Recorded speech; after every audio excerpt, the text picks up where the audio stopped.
Bonsoir et bienvenue à cette édition, le sommaire.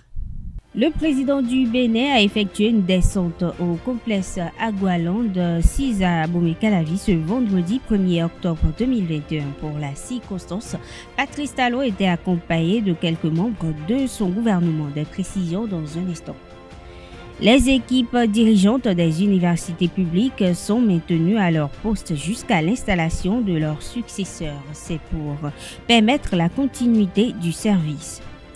Les femmes libertines d'Adjagbo dans la commune d'Abomey-Calavi ont été sensibilisées sur l'importance de la vaccination anti-Covid-19 et des gestes barrières, une initiative de l'ONG D'Amour. Le reportage dans cette édition.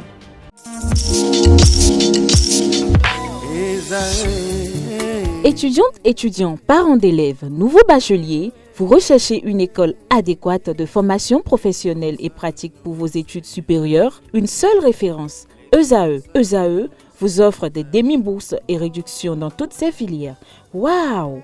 Payez 300 000 au lieu de 550 000 en licence 1, 2 et 3 en journalisme, réalisation, sciences de gestion, administration des affaires, sciences économiques et sciences juridiques. En master 1 et 2, 670 000 en journalisme et 550 000 en sciences de gestion et administration des affaires au lieu de 1 070 000. Écoutez, pour les 100 premières inscriptions en administration générale et administration des finances, payez 450 000 au lieu de 550 000 pour la licence 1, 2 et 3. En master 1 et 2, payez 870 000 au lieu de 1 070 000.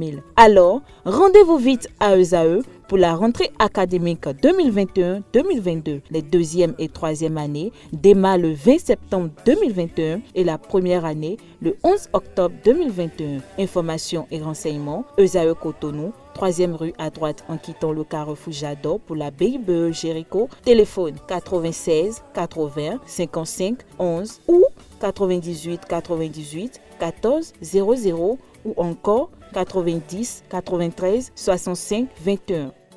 ESAE, l'excellence à un an.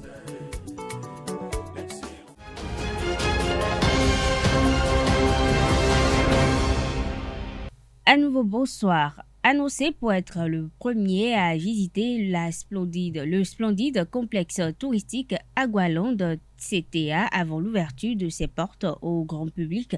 Dans quelques jours, le président de la République, son Excellence Patrice Talon, a joint l'acte à la promesse et honoré ainsi l'honorable Edmond Agua, promoteur du premier parc privé et le plus grand au Bénin et dans la sous-région, en compagnie de la quasi-totalité des membres de son gouvernement. Il s'est effectivement rendu ce vendredi sur les lieux, précisément dans l'arrondissement de Togba où se dresse le joyau touristique qui s'étend sur plusieurs dizaines d'hectares. C'était une visite guidée du complexe par des professionnels qui s'y connaissent. Agualand est un site composé d'un complexe hôtelier, des centres de détente, des parcs zoologiques où on peut retrouver des lions, des panthères, hyènes, tigres, chimpanzés et gorilles pour ne citer que cela. La mission se poursuit pour recteurs, vice-recteurs, douaniers, directeurs et vice-douaniers des universités publiques dont les mandats sont arrivés à terme ce jeudi 30 septembre. C'est selon des décisions rendues publiques ce vendredi 1er octobre 2021 par les différents conseils d'administration des différentes universités publiques. Ainsi, ces responsables sont maintenus à leurs différents postes, ce jusqu'à l'installation de leurs successeurs. Le but visé est de permettre la continuité du service. Le gouvernement a transmis à l'Assemblée nationale un projet de loi sur la répression des infractions commises à raison du genre. L'objectif principal poursuivi par cette réforme, ont-ils expliqué, c'est le renforcement de la protection de la femme contre les atteintes dont elle est victime en raison de son genre. Une initiative du gouvernement qu'approuve Habib Arandessi, président d'honneur du mouvement socialiste révolutionnaire MSR. Suivez un extrait de ses propos sur Free Matin au micro d'Abdelkader Achio. c'est l'un des rares sujets sur lesquels je me mets en accord avec le président de la République, Patrice Talon, pour dire ce sera un combat sans merci. Un enseignant qui a la responsabilité d'une classe, ou bien d'un amphithéâtre, ou bien d'une promotion, qui a en charge une matière, n'a pas le droit de faire des avances, ou bien de draguer son étudiante, ou bien son élève. Ça casse en même temps le rapport éducateur et apprenante. Si un enseignant a des sentiments pour un élève, d'abord, il faut faire beaucoup attention. En matière d'élève, c'est sensible. Lorsque la fille n'a pas 18 ans, elle est mineure. Et le fait même de commencer par lui faire des avances, c'est déjà un crime. Parce que tu vas la traumatiser, tu vas l'empêcher d'évoluer. Désormais, elle aura peur de toi. Elle ne viendra. Des fois, il y a d'autres qui prennent la décision de ne plus venir au cours. Quand c'est à l'université, on peut un peu comprendre parce que nous estimons que les étudiantes, encore que aujourd'hui les étudiantes, quelle est la fourchette d'âge? C'est presque des mineurs. Donc, ça casse le rythme en même temps, le rapport éducateur et apprenante. Donc, un éducateur, un professeur d'université, un professeur d'école n'a pas le droit de faire des avances à une élève ou bien à une étudiante. Maintenant, quand ça arrive, quand c'est un sentiment réel, parce que nous sommes entre des humains, je peux trouver une étudiante et avoir des sentiments pour elle. Quand ça commence pas à évoluer, le professeur là doit en réalité quitter le secteur. Il n'est plus en mesure de donner des cours à cette étudiante. Il n'est plus en mesure de le faire. Et c'est d'ailleurs pourquoi je suis en accord avec les dirigeants sur cette lutte. Quand ils proposent au professeur de quitter le collège ou bien de quitter le cadre où il doit rencontrer l'étudiante ou bien l'élève en tant qu'apprenante. Parce que ce qui se passe très souvent, quand il y a un accord entre les deux, ce n'est pas un problème. Quand il y a accord, ce n'est pas un problème. Mais quand le professeur commence pas à arranger les notes de la fille, en contrepartie du sexe, quand la fille ne fout rien en classe, et c'est lui qui a les bonnes notes, tout simplement parce qu'elle donne, elle donne ce qui est sacré pour elle à un professeur.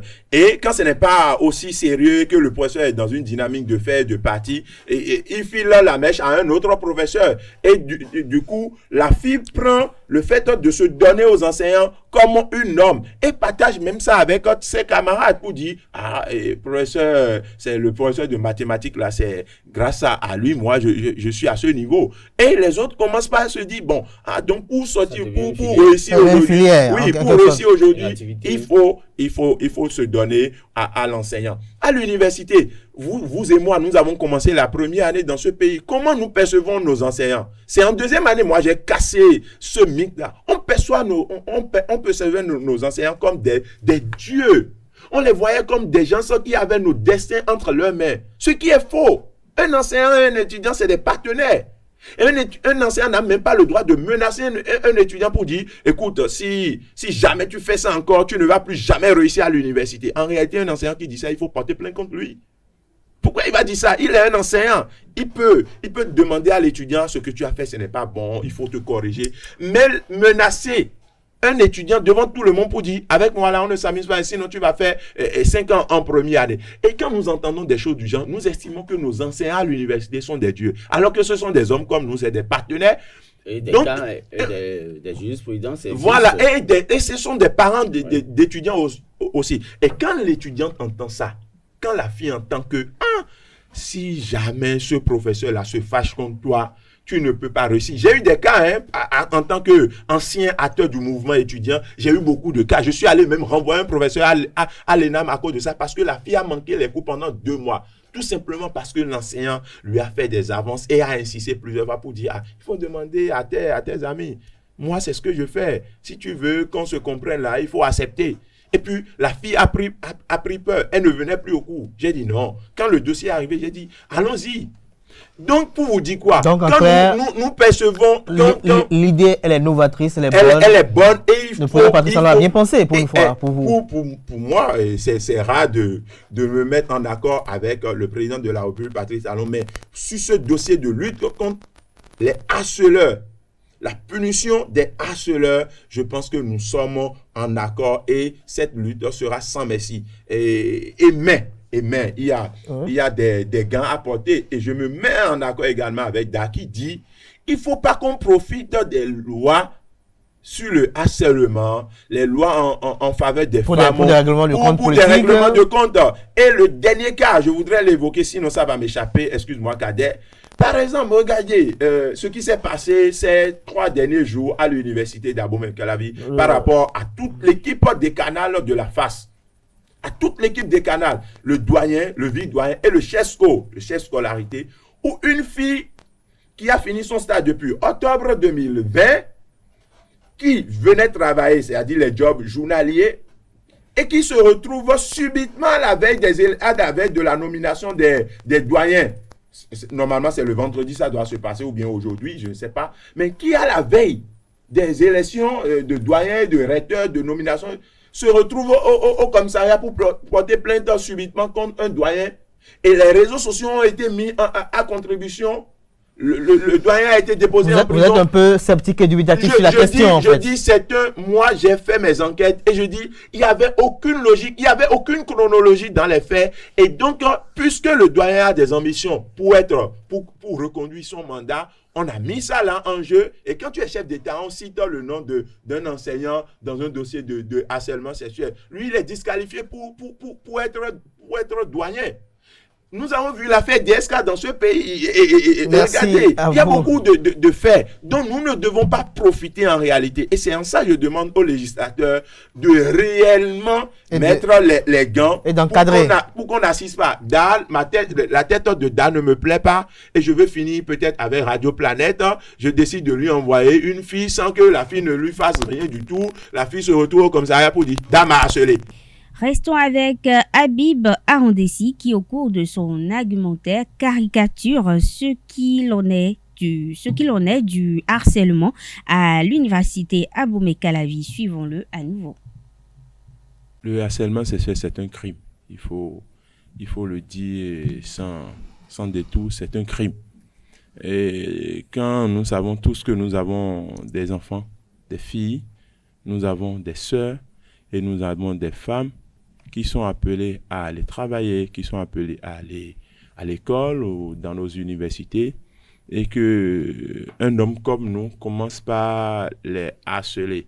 Et comment ça se présente très souvent? Quand je fais des avances à une femme, il n'y a pas harcèlement à ce niveau. Mais quand je lui fais des avances et qu'elle refuse, j'insiste, elle refuse. Je la menace même des fois.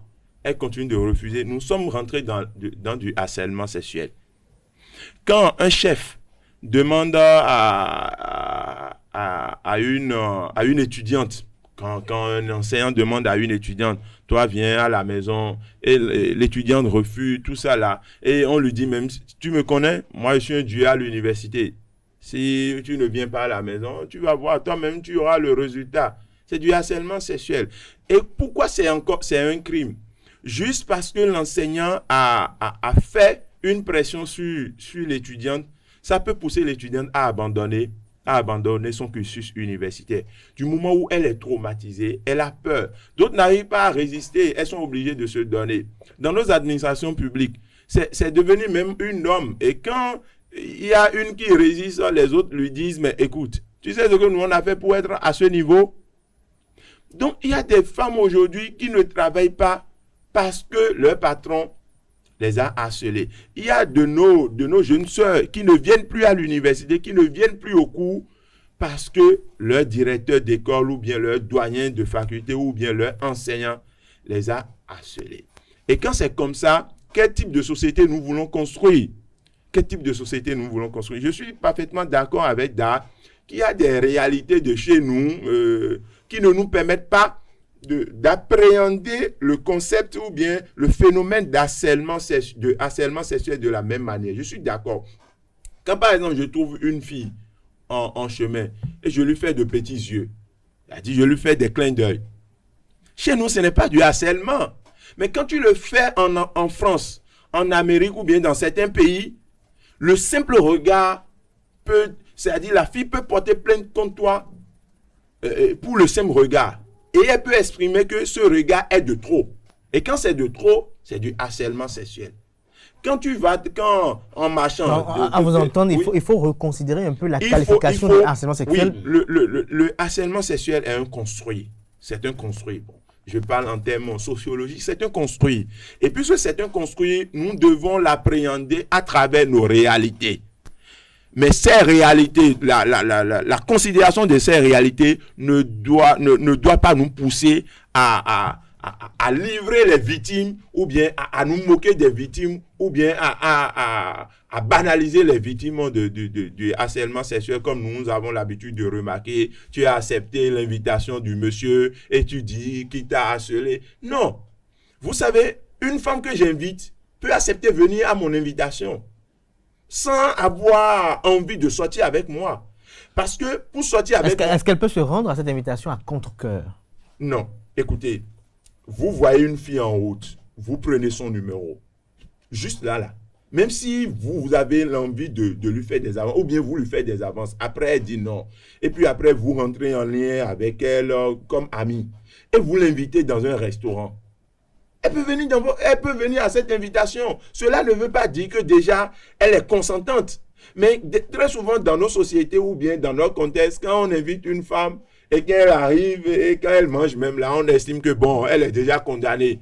Et on commence pas à lui mettre la pression. C'est du harcèlement. Ça, je ne reviens pas à ça. Mais quand tu le dis, les gens vont dire, c'est elle même qui a accepté de venir à ton invitation, non? C'est elle même qui t'a donné son numéro, non? Qui est venu manger. Qui est venu manger, non?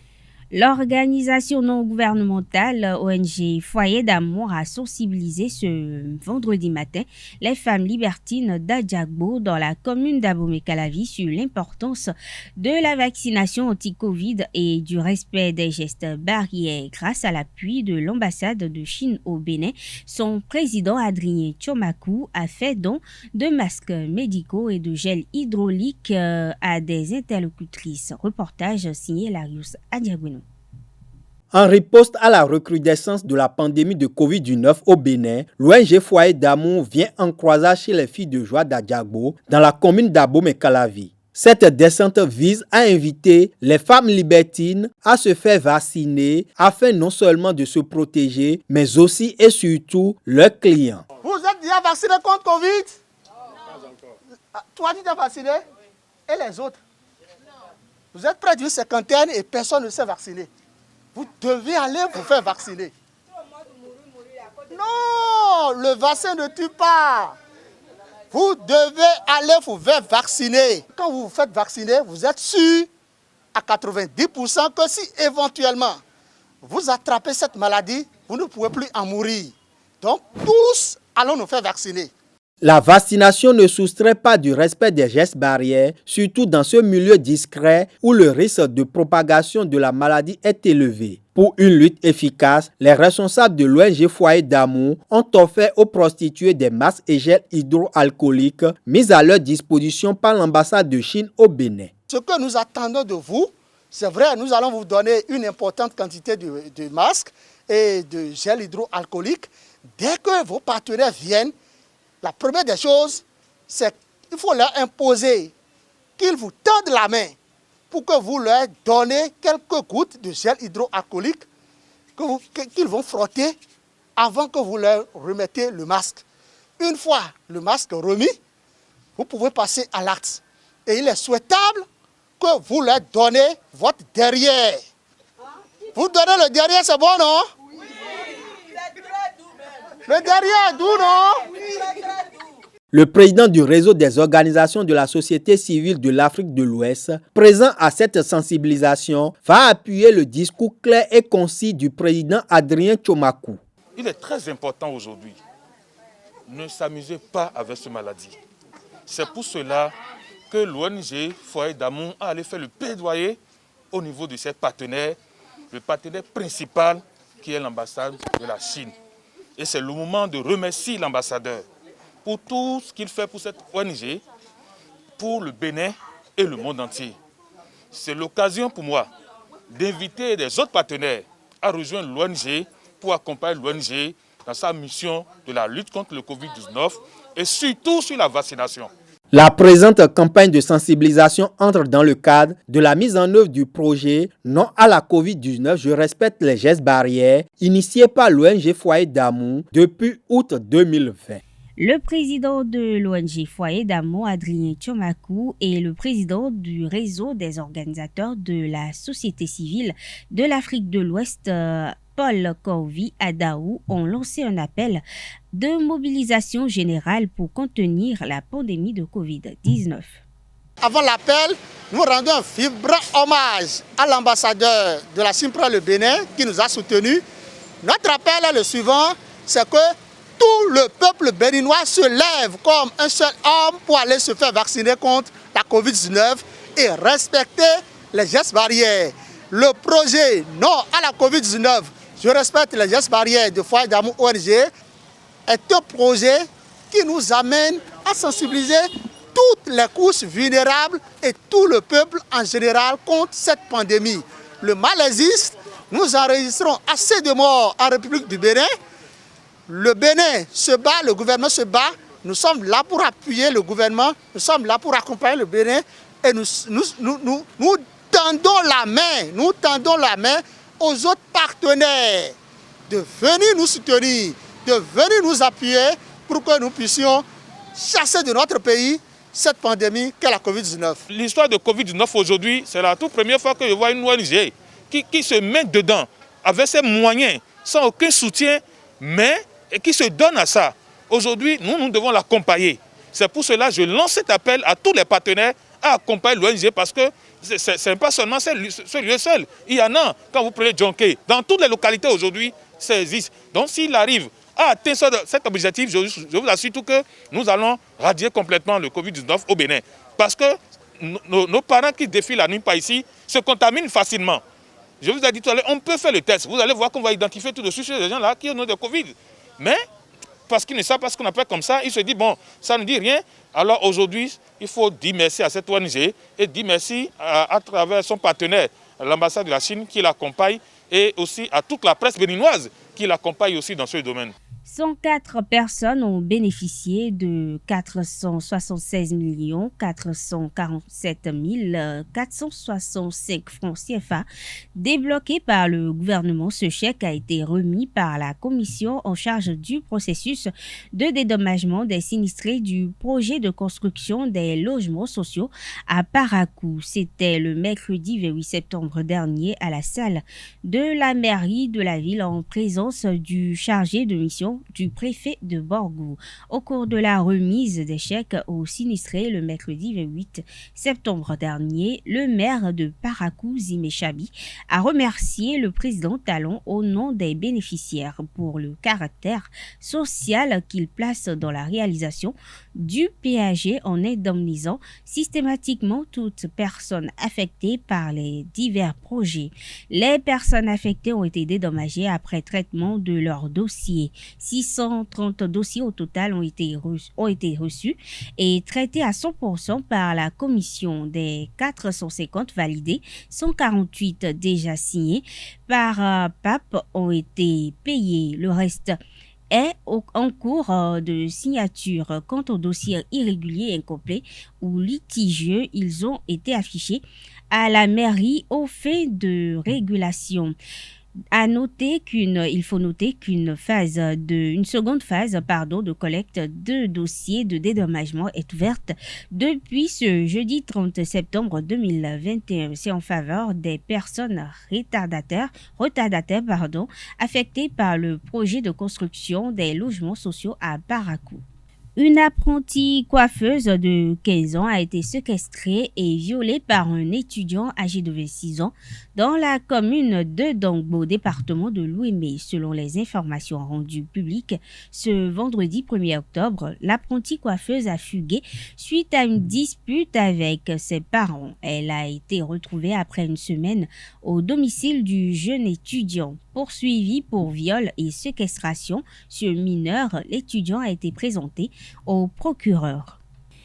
Des hors-la-loi ont braqué le lundi 27 septembre dernier un individu près d'une banque à Kourounou, à Cotonou. Ces derniers ont ciblé leur victime alors qu'elle venait de garer sa moto. Pendant que les braqueurs semaient la panique sur les lieux, les militaires chargés de la sécurité de la dite agence étaient absents au poste. Ces braqueurs ont réussi à emporter le sac de la victime contenant une somme de 7 millions de francs CFA. De sources concordantes, les 2 militaires déployés pour la sécurité de la banque ont été interpellés le jeudi 30 septembre pour non-intervention. De même, la victime est également gardée par la police dans le cadre de l'enquête ouverte. Je vous invite à présent à suivre la page Inter qui retrace l'actualité au Sénégal, en RDC et en Éthiopie.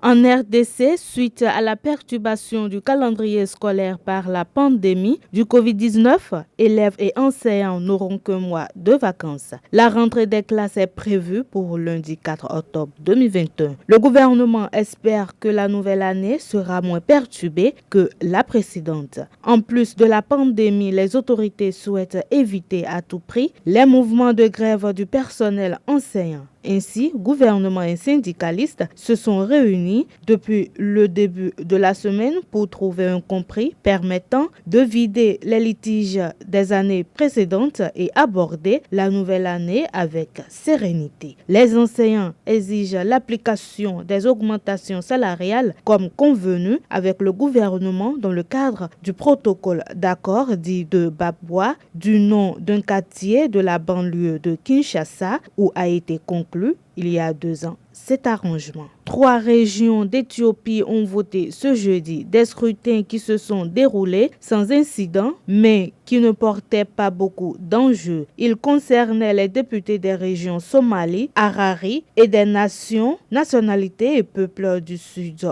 au Parlement fédéral, région où les élections n'avaient pas pu se tenir en juin, mais aussi la création d'un possible nouvel État de la fédération. Les résultats officiels de ces scrutins ne devraient pas être connus avant le 10 octobre. D'ores et déjà, le parti de la prospérité du Premier ministre contrôle 410 des 436 sièges du Parlement fédéral. Et pour finir, au Sénégal, la Confédération des syndicats autonomes CSA a organisé à Dakar une marche contre la vie chère ce jeudi 30 septembre. Une mobilisation autorisée par la préfecture, contrairement à une précédente manifestation à l'appel d'organisation de la société civile le 17 septembre dernier. Les travailleurs mobilisés se plaignent de l'impact de la pandémie de Covid-19 sur leurs conditions de travail et le pouvoir d'achat. Le gouvernement a mis en place des mesures pour atténuer l'impact de la pandémie, notamment à travers le fonds baptisé FOSS Covid-19 doté de 1000 milliards de francs CFA. Mais tout le monde n'y a pas eu assez, souligne la CSA. Parmi les secteurs les plus touchés par la crise sanitaire, l'hôtellerie, la restauration ou encore les transports aériens. Parmi les revendications, les manifestants ont aussi critiqué la gestion des récentes inondations. 1er octobre 2014, 1er octobre 2021, cela fait 7 ans que la mort a arraché à la presse béninoise et surtout aux reporters sportifs l'une des figures de prouesse.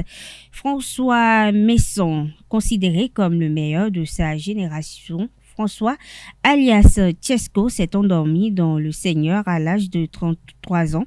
Suivez le témoignage émouvant de Hugues Zissou-Zounon, journaliste reporter sportif à la télévision nationale ORTB à l'occasion du 4e anniversaire du décès de François Messon.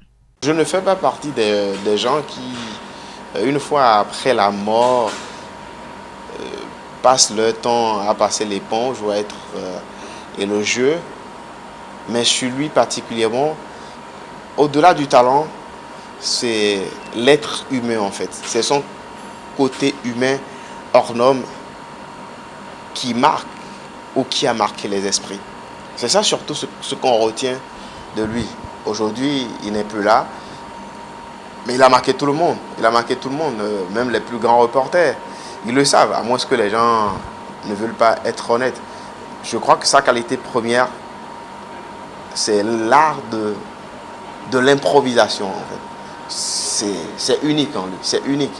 Il a cette capacité exceptionnelle d'improviser, de sortir une petite phrase qui va vous faire marrer, une phrase qui va rester.